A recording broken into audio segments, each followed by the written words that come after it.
Om Swastiastu, perkenalkan nama saya Novita Saraswati, NIM 2101030006. Di sini saya akan mempresentasikan hasil makalah saya mengenai media dan sumber belajar anak usia dini. Latar belakangnya ialah belajar adalah proses perubahan perilaku berdasarkan pengalaman dan latihan. Kemudian anak adalah pembelajar aktif. Disampaikan oleh Daryanto tahun 2013 halaman 5 bahwa proses belajar mengajar pada hakikatnya adalah proses komunikasi, penyampaian pesan dari siswa kepada penerima. Kemudian, guru dan para peserta didik memerlukan suatu sumber belajar yang digunakan dalam kegiatan belajar mengajarnya. Maka dalam makalah ini akan membahas mengenai media dan sumber belajar pada sebuah kegiatan belajar mengajar. Rumusan masalahnya yaitu: yang pertama, apa pengertian dari media belajar?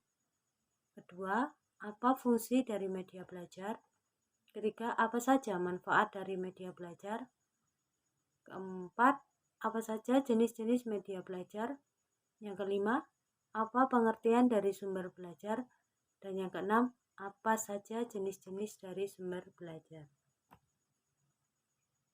Tujuan masalahnya yaitu: yang pertama, mengetahui pengertian dari media belajar. Yang kedua, mengetahui fungsi media belajar. Yang ketiga, mengetahui manfaat dari media belajar. Yang keempat, mengetahui jenis-jenis dari media belajar. Yang kelima, mengetahui pengertian dari sumber belajar. Dan yang terakhir, mengetahui jenis-jenis dari sumber belajar. Pengertian media pembelajaran. Sujana dan Rifai tahun 2013 halaman 2 mengatakan bahwa media pembelajaran dapat meningkatkan hasil belajar siswa, yaitu mengajarkan akan menarik perhatian siswa sehingga dapat menumbuhkan motivasi belajar. Makna materi pelajaran akan lebih jelas sehingga dapat lebih dipahami oleh siswa-siswa. Menurut Heinig dan Friends tahun 1982 dalam Arsyad tahun 2013 halaman 3 mengemukakan istilah medium sebagai perantara yang menyampaikan informasi antara sumber dan penerima. Definisi tersebut menekankan istilah media sebagai perantara. Gitsny dan Briggs tahun 1975 dalam Arsyad tahun 2013 halaman 4 secara eksplisit mengatakan bahwa media pembelajaran mencakup alat-alat yang secara fisik digunakan untuk menyampaikan isi bahan ajar. Kemudian fungsi media pembelajaran yang bertujuan agar pembelajaran lebih kontekstual dan bermakna, lebih dekat dengan kehidupan anak. Fungsi umum media pembelajaran adalah sebagai pembawa pesan dari guru ke murid dalam rangka mencapai tujuan pembelajaran. Kemudian fungsi khusus media pembelajaran yaitu untuk menarik perhatian murid, untuk memperjelas penyampaian pesan, untuk mengatasi keterbatasan ruang, waktu, dan biaya, untuk menghindari adanya verbalisme dan salah tafsir, dan untuk mengaktifkan dan mengefektifkan kegiatan belajar murid. Media berfungsi untuk menghubungkan informasi dari satu pihak ke pihak lain. Kemudian manfaat media pembelajaran yaitu agar anak dapat menggali dengan benda-benda di lingkungan sekitarnya. Kemudian meningkatkan perhatian siswa, motivasi siswa, meningkatkan efektivitas pembelajaran dan penyesuaian dengan tingkat perkembangan siswa. Piaget meyakini bahwa anak belajar banyak dari media dan alat yang digunakannya saat bermain. Karena itu media belajar bukan hanya yang sudah jadi, berasal dari pabrikan, tetapi juga segala bahan yang ada di sekitar anak. Misalnya daun, tanah, batu-batuan, tanaman, dan lain sebagainya. Jenis-jenis media pembelajaran. Yang pertama, media audio berfungsi untuk menyalurkan pesan audio dari sumber pesan ke penerima pesan berkaitan dengan indera pendengaran. Contohnya, radio, tape, recorder, telepon, laboratorium bahasa, dan lain sebagainya. Yang kedua yaitu media visual, adalah media yang mengandalkan indera penglihatan. Jenis media pembelajaran visual ini dapat menggunakan material proyektor atau alat proyeksi yang berfungsi menarik perhatian, memperjelas sajian ide, dan menggambarkan fakta yang mudah dicerna dan diingat jika disajikan dalam bentuk visual. Yang ketiga, media audio visual, yaitu media yang mampu menampilkan suara dan gambar. Yang keempat, media serbaneka merupakan suatu media yang disesuaikan dengan potensi di suatu daerah, di sekitar sekolah atau di lokasi lain, atau di masyarakat yang dapat dimanfaatkan sebagai media pengajaran. Yang kelima, papan atau board, yaitu papan tulis, papan buletin, papan flanel, papan magnetik, papan listrik, dan papan paku. Yang keenam, gambar fotografi diperoleh dari beberapa sumber, yaitu surat kabar, lukisan, kartun, ilustrasi, foto, yang diperoleh dari berbagai sumber yang digunakan oleh guru secara efektif dalam kegiatan belajar mengajar dengan tujuan tertentu.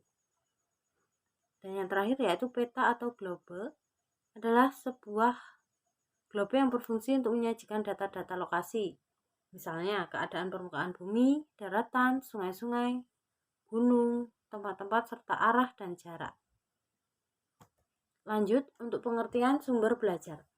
Menurut Nana Sujana dan Ahmad R., sumber belajar adalah daya yang biasa dimanfaatkan guna kepentingan proses belajar mengajar, baik secara langsung maupun secara tidak langsung, sebagian atau secara keseluruhan. Kemudian menurut Wina Sanjaya, mengenai sumber belajar adalah segala sesuatu yang dapat dimanfaatkan oleh siswa untuk mempelajari bahan dan pengalaman belajar sesuai dengan tujuan yang hendak dicapai. Maka dapat disimpulkan bahwa sumber belajar merupakan segala sesuatu yang berupa sekumpulan bahan dan dapat dimanfaatkan dalam kepentingan proses belajar mengajar untuk memperoleh informasi dan pengalaman, sehingga dapat mempermudah aktivitas belajar. Sumber belajar dapat berasal dari lingkungan sekitar, tempat tinggal seperti manusia, gunung, laut, candi, hutan, dan lain sebagainya.